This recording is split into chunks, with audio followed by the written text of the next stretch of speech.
Hello, nouveau vlog. Je suis coincée dans la circulation. Là, quand je te filme, on est lundi matin. Je dois aller aux polycliniques de Picardie pour faire une radio. Là, quand je te filme, il est 8h30.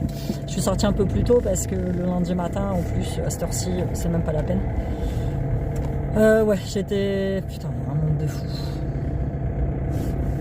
Je suis passée par là pour dire aller plus vite, mais de toute façon, j'ai pas d'autre choix que de patienter. Il est 38, j'ai encore une vingtaine de minutes, j'espère que ça va suffire. Parce que là, avec le mouvement des agriculteurs, on sait pas ce qui bloque en fait. Donc,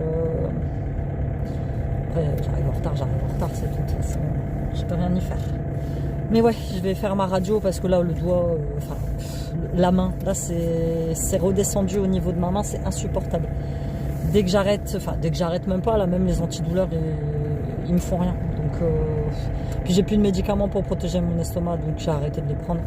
Là, je vais voir ce que la radiologue me dit. Je sais pas après s'ils sont habilités à donner des médocs. Mais quoi qu'il en soit, je vais au même endroit où je suis soignée par mon rhumato. Donc ils ont directement mon dossier. On va voir. Mais ouais, là j'ai calculé, ça fait à peu près un mois non-stop que j'ai mal. On verra bien. Bah, sinon, on va se passer une petite matinée tous les deux. Et je vais essayer de sortir de mes embouteillages. Et puis, je vais tourner là directement. Et puis, je te donne des nouvelles de ma radio.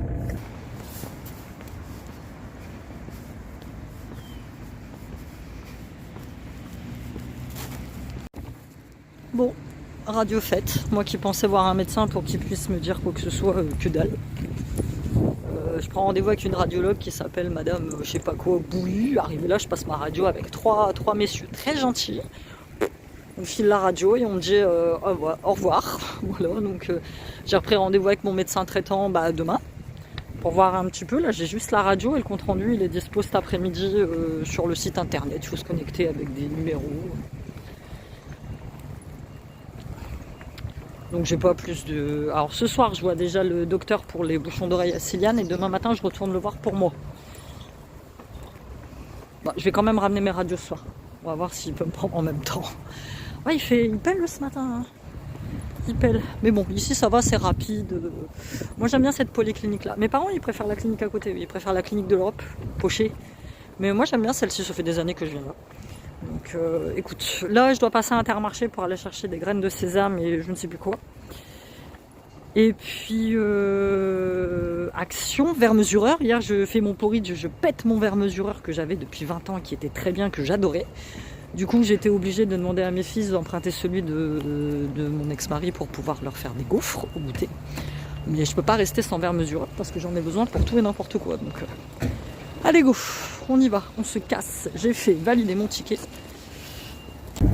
Bon, dans la voiture.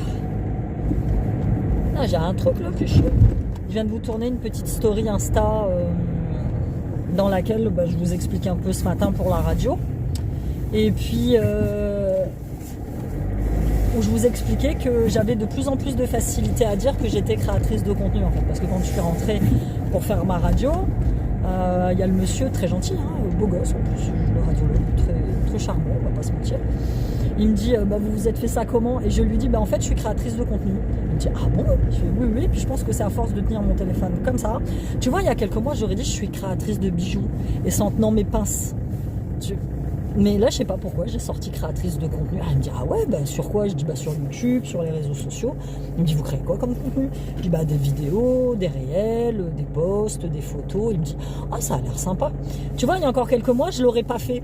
J'aurais eu honte, en fait, parce que pour certains, c'est pas un vrai taf pour certains. Tu vois, quand, par exemple, ma famille, quand on leur demande ce que je fais, quand ils en parlent autour d'eux, ils disent, elle travaille sur Internet. Plutôt que de dire elle fait des vidéos sur YouTube ou elle crée du contenu pour Instagram, tu vois, ou elle est créatrice de contenu, community manager, peu importe. Elle travaille sur Internet, ce qui reste vraiment flou. Je pense que pour les gens de ma génération qui ont à peu près entre 45 et 50 ans, c'est pas un vrai boulot. Pour les jeunes maintenant, pour mon fils, pour mes fils, ça ne se pose même pas comme question. Une fois j'en avais parlé à Siam et puis il me dit, mais maman, pourquoi t'as honte de dire c'est ton travail en fait, c'est un travail. Ça passe mieux maintenant, t'as même des diplômes puisque lui il avait le choix, mon fils, mon grand, je te parle, il fait un BTS MCO qui est management et communication. Et donc dans management commerce, il a un truc communication avec création digitale, création effets visuels ou je sais pas quoi. Et c'est acté dans son diplôme. C'est acté dans son diplôme. Et aux États-Unis, tu as des formations qui sont dans des grandes universités prestigieuses de création de contenu. Maintenant, c'est un vrai taf. Mais pour les gens un peu plus âgés, ça paraît complètement fou et délirant de pouvoir travailler sur Internet. Alors, il y a des moments où ma mère me dit « Je comprends pas bien ce que tu fais. » Alors, avant, j'essayais de lui expliquer. Tu sais, mes parents, ils ont 80 ans. J'essayais de leur expliquer. Maintenant, je leur explique plus. Je lui ai dit, bah écoute, c'est ça. C'est je travaille sur Internet. Je fais des vidéos et des photos. Et voilà, il n'y a rien d'autre. Alors pour eux, évidemment, c'est pas un vrai job. C'est un loisir. Elle l'a dit une fois à mes fils. Elle me dit, alors ta mère, comment ça se passe avec son loisir? Ça me fait trop rire. Ah, les vieux, je te jure. Moi, tout ce que j'espère, c'est avoir le recul nécessaire et la bienveillance nécessaire pour pas finir comme ça avec mes gamins. Mes fils, peu importe ce qu'ils font, hein. Je les encourage même encore maintenant. La dernière fois, quand j'ai eu une réunion avec la prof de Chêne et qu'elle lui dit, bah alors Chêne, t'as bientôt 16 ans, il faut absolument que tu saches ce que tu veux faire plus tard. Et je regarde la prof, j'ai dit, ah non, vous ramenez pas. Je lui ai dit, j'ai été franche avec elle, je lui ai dit, moi c'est le genre de discours que je ne peux plus entendre. Dis-moi, à 16 ans, je me suis fait prendre entre 3 profs dans une réunion. On m'avait dit, Amy, t'es une super élève, j'étais toujours première de ma classe. Maintenant, qu'est-ce que tu veux faire plus tard? T'as 15 ans, quoi. Qu'est-ce que tu veux faire plus tard? Genre. Faut que tu choisisses un truc, il faut que tu rentres dans un moule. Moi, déjà, à cette époque-là, j'avais eu du mal. Et là, j'ai dit à la maîtresse, j'ai dit à sa prof, je fais non, il a 15 ans. Il a encore le temps de choisir. Écoutez, moi, ce que je veux, c'est qu'il ait son bac. Limite, voilà, là, il fallait juste choisir quel bac il allait passer, c'est tout. Là, il a encore le temps de choisir. Et s'il veut faire comme moi, je lui ai dit, hein, je fais plusieurs jobs en même temps. Et je lui explique un petit peu. Et sa prof de SVT, sa prof principale, alors, je sais pas moi, 63, 64 ans, je suppose. Et je lui ai expliqué ce que je faisais. Et elle me dit, oh là là, vous en faites des choses. Je lui ai dit, c'est comme ça maintenant. Maintenant, tu peux plus... les CDI pour la vie, c'est terminé. Je veux dire, tu peux très bien faire un taf pendant 15 ans. Après, tu te retrouves éjecté du jour au lendemain. Après, tu es bien obligé de te reconvertir dans autre chose. Donc, non, il y a... c'est comme ça. Et je vais voir si mon opticien est ouvert. S'il est ouvert, je vais aller enfin payer la facture des lunettes à chaîne que je dois régler. Voilà, là je tourne, je suis à Intermarché. Mais je sais pas s'il est là. Non, c'est fermé, je m'en doutais. Les enseignes, elles sont allumées. C'est quoi le délire de laisser ton enseigne allumée toute la nuit? Et puis, de laisser ton enseigne allumée toute la nuit. Et toi, t'es pas là. Je comprends pas. Et consommation énergétique, là, je sais pas quoi. Non. Allez, Intermarché. Bon, allez, je sors d'Inter. J'ai trouvé tout ce que je voulais, donc pas besoin d'aller chez Action. J'ai acheté un verre mesureur de la marque Pyrex. Bien gros, bien sympa. Voilà. Bon, je l'ai payé 6 balles. Hein. Mais il ne risque pas de me péter entre les doigts celui-là. Et il y a ce que je voulais, le liquide, la farine et le sucre. Donc voilà, là je vais rentrer tranquille à la maison, je vais arrêter de me promener, puis je vais arrêter de dépenser des sous aussi, ça serait bien. J'ai trouvé mon petit sésame en pot. Comme ça demain j'ai pas besoin, parce que demain je dois emmener ma mère à son rendez-vous et je voulais passer à Carrefour. Carrefour ils ont un rayon oriental. Donc j'aurais trouvé fatalement le sésame et ils vendent ça en sachet, ils vendent ça en gros sachet, mais là j'ai réussi à l'avoir en pot. Donc pour moi c'est largement suffisant. Je me suis pris un brocoli, parce que ça fait longtemps que j'avais pas pris de brocoli frais. Voilà, je l'ai trouvé comme ça. Et ça va me suffire. Je te dis, c'est juste pour tartiner sur mes petites tartines. Il y avait le petit gosse du poire au lait qui était là. Je l'ai vu. Je t'ai déjà parlé dans mes vlogs qu'il y avait une madame toute seule qui se promenait, qui faisait le tour de la ville à pied avec sa canne. Et elle va souvent à Intermarché, puis là, elle est là. Bref, enfin. Allez, rentrons. Je comprends plus rien. Ils étaient censés être chez ma voisine du dessus pour faire les travaux. Je vois personne. Je comprends pas leur truc, je sais pas. Ça m'angoisse cette histoire, lâche prise, lâche prise, lâche prise. Ça m'angoisse. Je vais t'expliquer pourquoi. Parce qu'il y en a beaucoup qui m'ont mis, la dernière fois j'en ai parlé de cette hantise d'avoir des travaux chez moi. Il y a 2 faits que tu dois savoir très importants. Très important, c'est que j'ai vécu toute ma petite enfance dans les travaux. C'est-à-dire que mes parents, c'était leur kiff, ils faisaient des travaux tout le temps. Donc bruit, poussière, tout ça, j'ai vécu ça. Ça m'a traumatisé. Et plus tard, quand j'étais ado, en fait, on s'est fait cambrioler dans notre maison alors qu'on était présents. Ma mère, ils sont entrés, ils ont pris ses papiers, ils sont repartis, ça a duré quelques secondes. Moi, j'étais en haut dans ma chambre, mais tu vois, c'est... Ah putain, j'ai du mal à laisser entrer les gens chez moi. Ça, c'était un truc qui faisait psychoter mon ex. Il me disait, ouais, tu veux jamais qu'on reçoive des amis, tu veux jamais... Bon, après, il y avait aussi le fait que c'était moi qui les taper, toi. Mais ouais, je sais pas, ils étaient censés être en haut. Je m'étais préparée, comme je t'ai dit ce matin, à mettre mes bouchons d'oreille et mon casque anti-bruit, mais même pas. Écoute. Mais bon, faut que je lui envoie un message à Tom quand même. Faut que je lui envoie un message pour les dates prévues. 2 journées et 1 matinée. Bref. Donc je te disais, j'ai pris ce pichet là. Donc celui-là, il est plutôt pas mal en plus. Et moi, il me fallait le liquide, le sucre et la farine. Parce que j'en ai pris un inter là, qui était pas trop... Il était petit, il était sympa, mais il n'y avait que la farine et le sucre, il n'y avait pas de liquide. Donc mes petites graines de sésame. Voilà. Je vais regarder. Parce que tu en as beaucoup. Tu as du sésame doré. Tu as du sésame grillé. Moi, je veux juste que ce soit du sésame.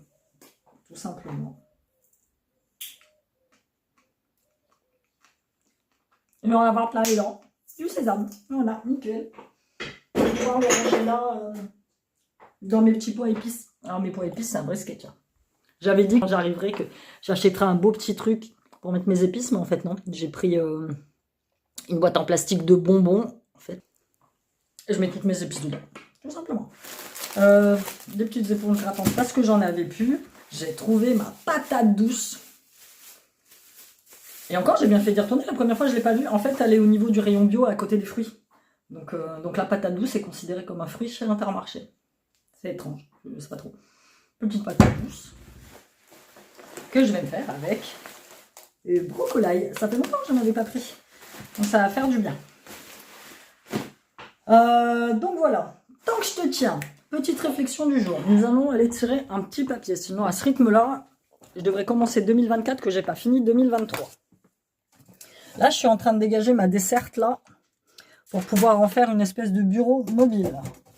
Parce que quand les gamins sont là... Ah, je te montre, c'est cette desserte là. J'ai dans mon atelier, qui me sert trop à rien, et en fait je vais en faire mon bureau. J'ai vu l'astuce là hier sur Insta d'une freelance en fait qui bosse chez elle, et elle est tout le temps, elle a pas de bureau fixe en fait. Moi j'ai un bureau, tu vois, il est là, mais je suis tout le temps dérangée par les gosses, et quand ils sont là, je te le dis, j'arrive pas à me concentrer. Donc en fait elle a fait un système de dessert comme ça, dans lequel elle met tout son travail, tous ses trucs pour travailler, et elle se déplace de pièce en pièce, elle va dans la chambre, elle dit à ses gosses qu'elle a besoin de calme pour travailler, et elle fait ça. Tandis que moi, en fait, je suis toujours obligée de prendre mes affaires, de les mettre sur la table, les remettre sur la table, de les bouger. Là, je pourrais travailler d'un peu partout, je pourrais travailler de ma cuisine, je pourrais travailler de la chambre, je pourrais travailler du salon, tranquille, tu vois, j'aurais juste à déplacer. Et je trouvais que c'était une idée qui était assez sympa. Donc on va faire ça. J'ai commencé à lire Harry Potter à l'école des sorciers, et effectivement dès les premières pages tu vois que c'est pas du tout la même chose que le film. Donc et je me suis commandé un autre livre. J'ai regardé une série sur Netflix sur une nana qui avait été kidnappée en pleine nuit chez son mec, et en fait le film, la série non, il dit je sais plus comment ça s'appelle, je te mettrai le titre là. La nana elle disparaît, et en fait ils disent, les flics ils la croient pas parce qu'elle réapparaît.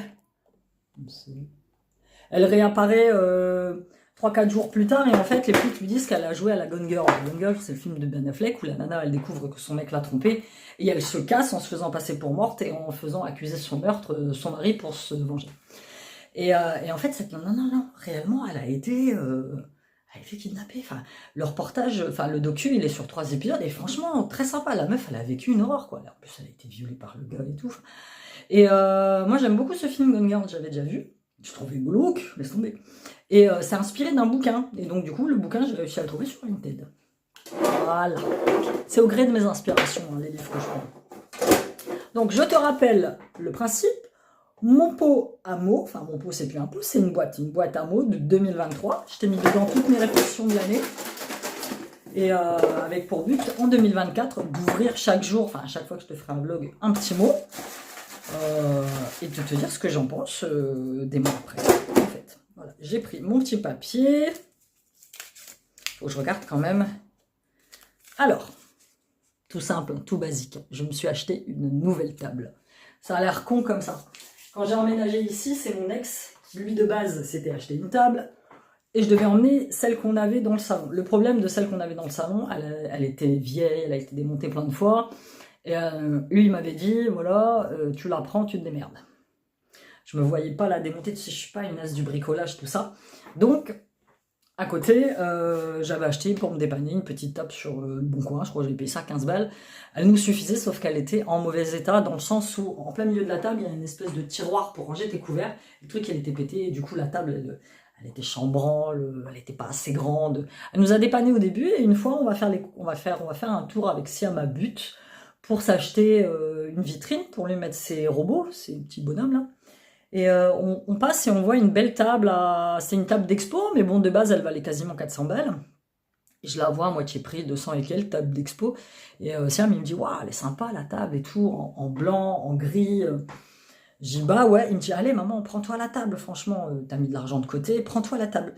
Et ce jour-là, j'ai une grande fierté parce que c'était la première table que je m'achetais neuve toute seule de ma vie entière. Tous les meubles que j'avais, je les ai quasiment... si, mon électroménager, quand je suis arrivée, j'ai pris le minimum. Mais je ne sais pas comment t'expliquer, après avoir passé des années à donner juste mon avis sur ce qu'on achetait. Juste mon avis, parce qu'il faut savoir que mon ex, lui, il avait un avis très tranché. Quand il y a un truc qui lui plaisait, j'avais beau lui dire non. Bah, il a réussi, c'est toujours à me convaincre, en fait, tu vois. Et là, c'est la première fois que je vais m'acheter ma propre table. J'étais contente. J'ai dit, bon, allez, on arrive. On l'a montée. Et puis voilà. Bon, après, on a eu des péripéties avec. Il s'est avéré que c'était une table, c'était de la merde, en fait.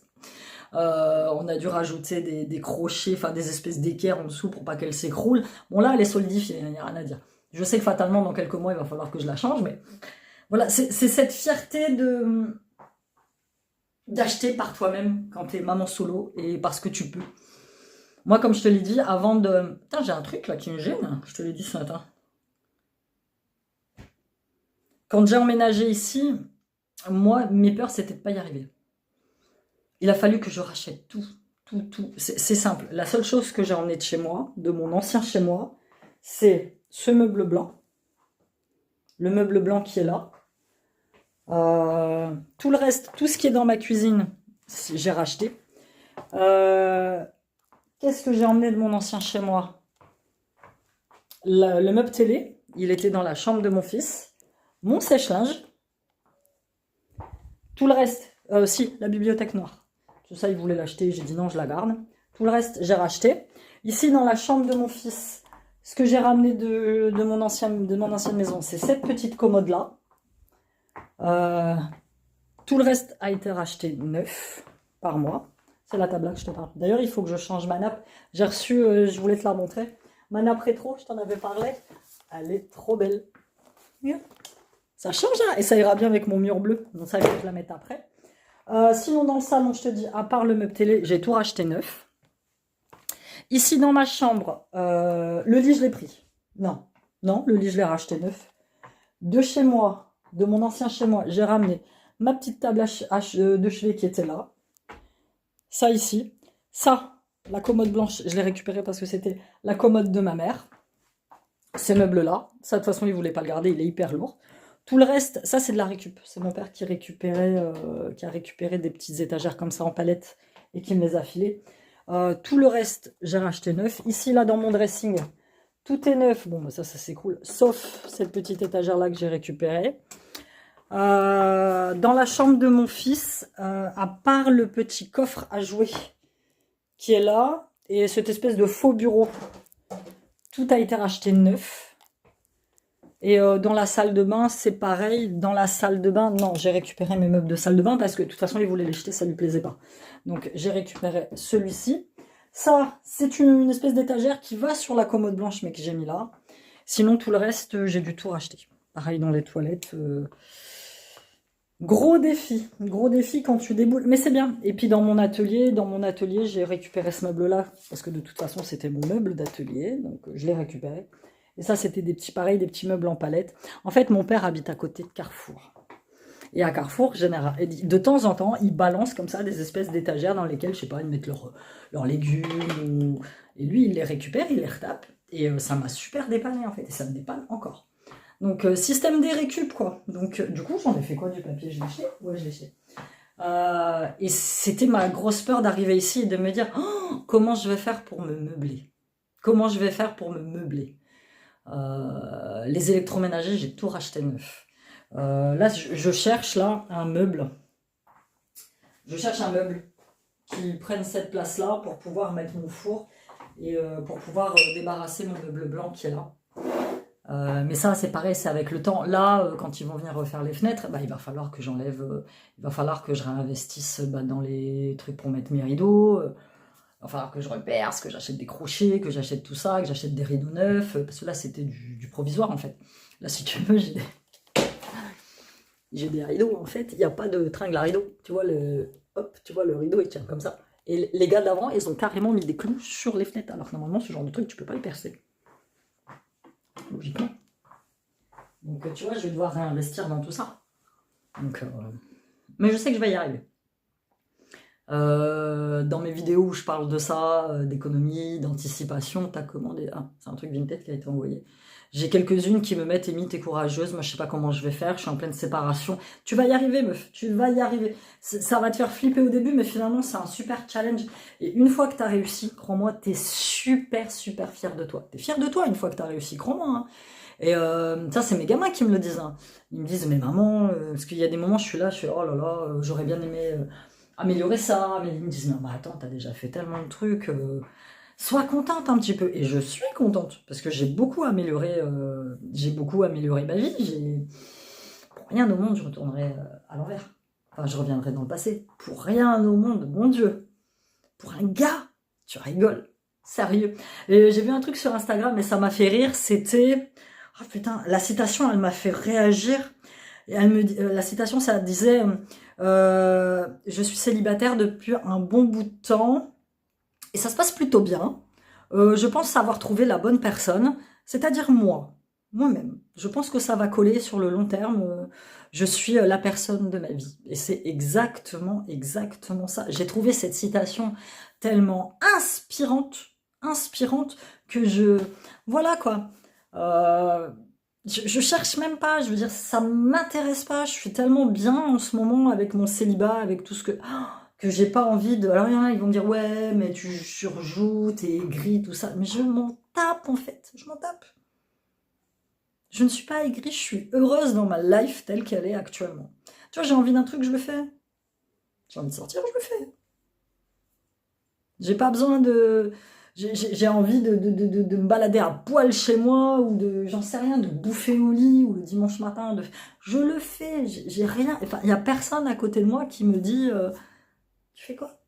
Tu vas où? Ah, t'achètes quoi? Ah, c'est quoi ce truc? Ah, non, c'est fini ça. Il n'y a plus. Oh, mon Dieu. Je t'embrasse. Je te fais plein de bisous.